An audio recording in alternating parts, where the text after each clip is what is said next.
Bonjour, dans cette vidéo, on s'intéresse à la première partie des exercices sur la séparation des constituants d'un mélange.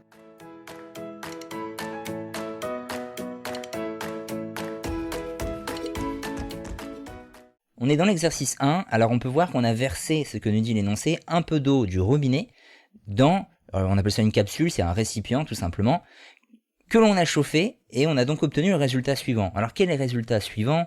C'est-à-dire un récipient dépourvu d'eau, mais où l'on peut voir un dépôt blanchâtre qui s'est formé le long des parois. Alors ce n'est pas sans nous rappeler justement le procédé de vaporisation de l'eau et du sel, dans lequel on avait pu voir, une fois qu'on mettait une eau salée dans un récipient, qu'une fois l'eau évaporée, un dépôt blanchâtre se formait sur les parois du récipient, c'était les dépôts de sel justement. Bon, question 1 ici, on nous dit déjà où est passée l'eau du robinet. Bon, je viens de le dire, en fait, l'eau du robinet, elle s'est évaporée, tout simplement. Question 2, comment expliquer la présence du dépôt solide blanc au fond de la capsule? Eh bien, c'est parce que l'eau du robinet, ce n'est pas une eau pure, c'est un mélange homogène. Et donc, l'eau, elle contient des particules, plus précisément ici des sels minéraux. Et c'est ces sels minéraux qui se déposent sur les parois du récipient lorsque l'eau s'évapore. On pense souvent au calcaire, qui est notamment un mélange de magnésium, de calcium. On passe à l'exercice 2. On voit ici en image la présence d'un bécher, d'un entonnoir, d'un filtre, le tout sur un support. Et donc, à quoi sert ce montage? Bon, c'est assez facile. Ici, en fait, c'est la technique de filtration qui est abordée. C'est-à-dire celle qui permet de séparer les constituants d'un mélange hétérogène, liquide, solide. Là, en l'occurrence, ça semble être du jus d'orange, dont on va peut-être chercher à retirer la pulpe. Donne le nom des différents éléments numérotés sur le schéma. Eh bien, en 1, on voit que c'est le filtre, qui est indiqué par le 1. En 2, un mélange hétérogène en tout cas, on ne pourra pas savoir, peut-être un jus d'orange, mais on se contentera de dire mélange hétérogène. En 3, c'est l'entonnoir dans lequel on place le filtre.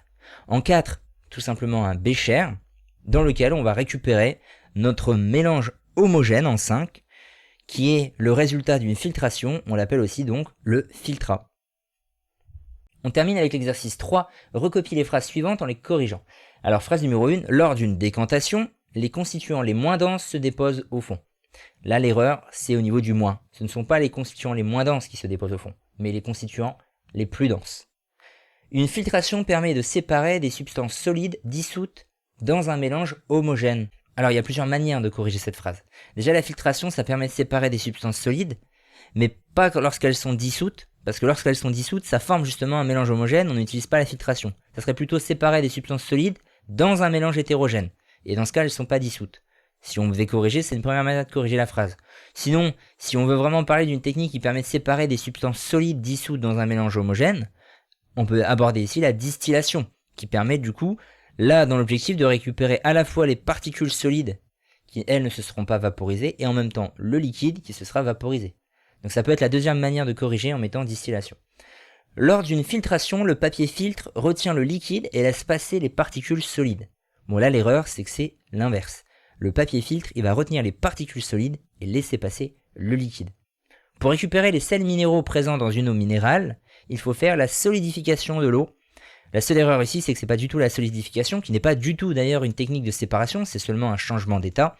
Si on veut aborder la technique qui permet du coup de séparer les sels minéraux présents dans une eau minérale, il s'agit de la vaporisation de l'eau, si on souhaite uniquement récupérer les sels minéraux. Enfin en 5, la distillation permet de séparer certains constituants liquides d'un mélange hétérogène. Les constituants liquides se vaporisent puis se solidifient. Là on peut voir deux erreurs dans cette phrase. La première, c'est que la distillation ça permet de séparer certains constituants liquides d'un mélange homogène.